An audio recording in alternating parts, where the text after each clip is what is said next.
அன்பான இறைமக்களே, உங்கள் அனைவரையும் நம் ஆண்டவராகிய இயேசு கிறிஸ்துவின் நாமத்தினால் வாழ்த்துகிறேன். பழைய ஏற்பாட்டு காலத்தில் மக்களுடைய பாவங்களுக்கு கழுவாயாக வருடத்திற்கு ஒருமுறை தலைமை குருவானவர் ஆட்டுக்குட்டியின் இரத்தத்தை கொண்டு திருத்தூயகத்திற்குள் செல்வார். ஆனால் ஆண்டவர் இயேசு கிறிஸ்து நம் ஒவ்வொருவருடைய பாவங்களுக்கு கழுவாயாக தன்னையே ஒரே ஒரு முறை பலியாக ஒப்பு கொடுத்து நம்மை பாவத்திலிருந்து மீட்டு கொண்டார். மேலும் இன்றைய நற்செய்தியில் மறைநூல் அறிஞர்கள் இயேசுவுக்கு பேய் பிடித்திருக்கிறது, பெயல்செபூலை கொண்டு இவன் பேய்களை ஓட்டுகிறான் என்று தவறாக கூறினார்கள். அதற்கு இயேசு கூறுகிறார், சாத்தான் சாத்தானை எப்படி ஓட்ட முடியும்? தனக்கு தானே பிளவுபடும் எந்த அரசும் நிலைத்து நிற்க முடியாது. மேலும் நாம் யாருக்கு எதிராக பேசினாலும் நம்முடைய பாவங்கள் மன்னிக்கப்படும். ஆனால் தூய ஆவியாருக்கு விரோதமாக எந்த ஒரு தவறான பேச்சுக்களோ பழித்து பேசுபவர்களுக்கு மன்னிப்பு கிடையாது என்று இன்றைய இறை வார்த்தை நமக்கு கூறுகிறது. நம்முடைய செயல்களால் மட்டுமல்லாமல் நம்முடைய பேச்சுக்களிலும் நாம் எந்த ஒரு தவறானதும் தீமையானதும் பேசக்கூடாது. செயல்களையும் நம்முடைய பேச்சுக்களையும் நாம் தூய்மையாக பாதுகாத்து கொள்ள வேண்டும். பாவம் இல்லாமல் தூய்மையான வாழ்வு வாழ வேண்டும். நம் ஒவ்வொருவருடைய பாவங்களுக்காக ஆண்டவர் இயேசு கிறிஸ்து தன்னையே பலியாக ஒப்பு கொடுத்திருக்கிறார். அந்த ஆண்டவரை நம் கண்முன் நிறுத்தி பாவத்தை விட்டு விலகுவோம். அன்பின் பரலோக பிதாவே, உம்மை போற்றுகிறோம், உம்மை ஆராதிக்கிறோம், உமக்கு நன்றி கூறுகிறோம் அப்பா. இதோ இந்த காலை வேளையிலே உம்மை ஆராதித்து போற்றி புகழ்ந்து வணங்குகிறோம் அப்பா. கடந்த இரவு முழுவதும் எங்கள் ஒவ்வொருவரை நீர் பாதுகாத்து வந்த கிருபைக்காக நன்றி ராஜா, நன்றி தேவனே.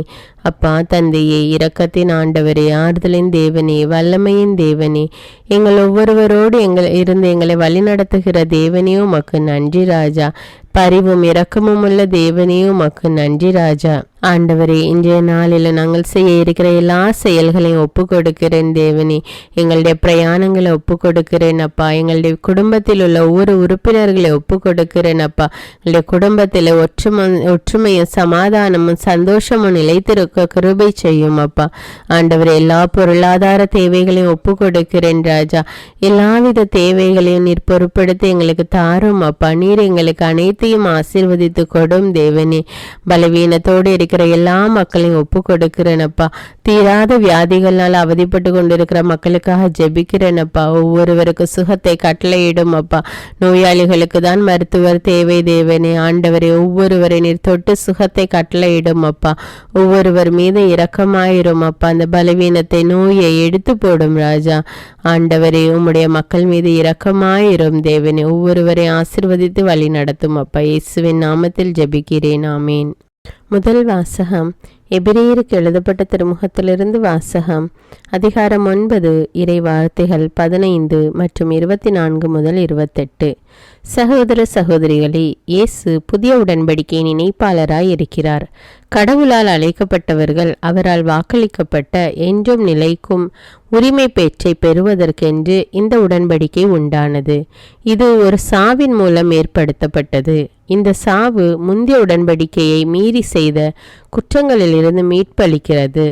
அதனால்தான் கிறிஸ்து மனிதரின் கையால் அமைக்கப்பட்டதும் உண்மையான தூயகத்திற்கு முன் அடையாளமாய் இருப்பதுமான இவ்வுலக தூயகத்திற்குள் நுழையாமல் விண்ணுலகிற்குள்ளேயே நுழைந்திருக்கிறார். அங்கே இப்போது நம் சார்பாக கடவுளின் திருமுன் நிற்கிறார். தலைமை குரு விலங்குகளின் இரத்தத்துடன் ஆண்டுதோறும் தூயகத்திற்குள் செல்வார். அதற்கு மாறாக கிறிஸ்து தம்மையே ஒரே முறை பலியாக கொடுத்தார். அதை மீண்டும் மீண்டும் செய்யவில்லை. அவ்வாறு செய்திருப்பார் என்றால் உலகம் தோன்றிய காலந்தொட்டு அவர் மீண்டும் மீண்டும் துன்புற்றிருக்க வேண்டும். அதற்கு மாறாக உலகம் முடியும் காலமான இப்போது தம்மையே பலியாக கொடுத்து பாவங்களை போக்குவதற்காக ஒரே முறை உலகில் வெளிப்படுத்தப்பட்டார். மனிதர் ஒரே முறை சாவுக்கு உட்படுகின்றனர். பின்னர் இறுதி தீர்ப்பு வருகிறது. இதுவே அவர்களுக்கென உள்ள நியதி. அவ்வாறே கிறிஸ்துவும் பலரின் பாவங்களை போக்கும் பொருட்டு ஒரே முறை தம்மை பலியாக கொடுத்தார்.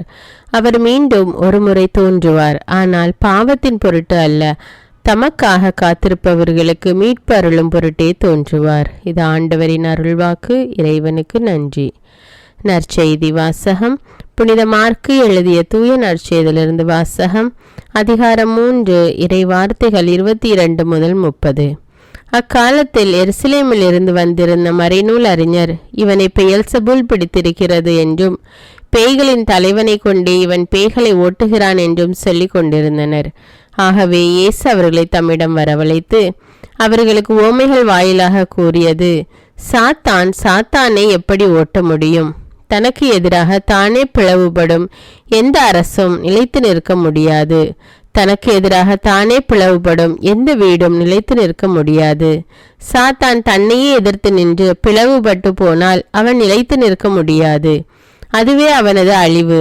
முதலில் வலியவரை கட்டினாலன்றி அவ்வலியவருடைய வீட்டுக்குள் நுழைந்து அவருடைய பொருள்களை எவராலும் கொள்ளையிட முடியாது. அவரை கட்டி வைத்த பிறகுதான் அவருடைய வீட்டை கொள்ளையிட முடியும். உறுதியாக உங்களுக்கு சொல்லுகிறேன், தூய ஆவியாரை பழித்து உரைப்பவர் எவரும் எக்காலத்திலும் மன்னிப்பு பெறார். அவர் என்றென்றும் தீராத பாவத்திற்கு ஆளாவார். ஆனால் மக்களுடைய மற்ற பாவங்கள், அவர்கள் கூறும் பழிப்புரைகள் அனைத்தும் அவர்களுக்கு மன்னிக்கப்படும். இவனை தீய ஆவி பிடித்திருக்கிறது என்று தம்மை பற்றி அவர்கள் சொல்லி வந்ததால் இயேசு இவ்வாறு கூறினார். இது கிறிஸ்துவின் நற்செய்தி. கிறிஸ்துவே உமக்கு புகழ்.